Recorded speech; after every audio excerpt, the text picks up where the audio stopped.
ప్రముఖ సినీ నటుడు పోసాని కృష్ణమురళిపై ఏపీలో మరో కేసు నమోదైంది. ఈసారి చిత్తూరు జిల్లా పుత్తూరు పోలీస్ స్టేషన్లో కేసు నమోదైంది. టీటీడీ చైర్మన్ బిఆర్ నాయుడుపై అనుచిత వ్యాఖ్యలు చేశారంటూ అందిన ఫిర్యాదు మేరకు ఈ కేసు నమోదు చేశారు.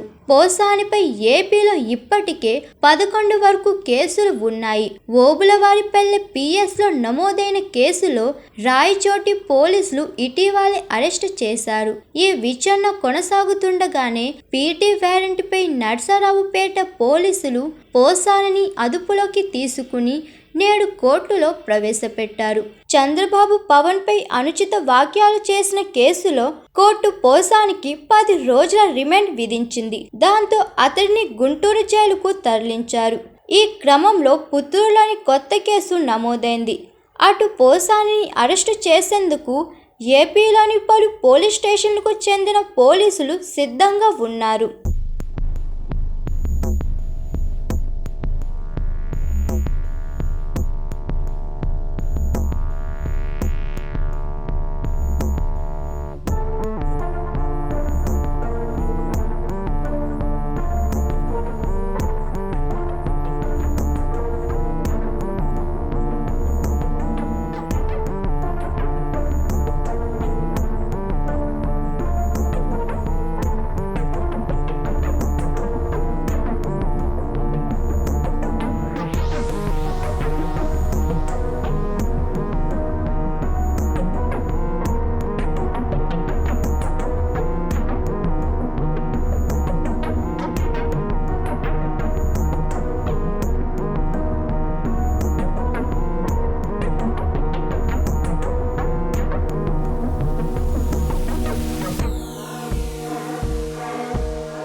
Hi, this is Swati.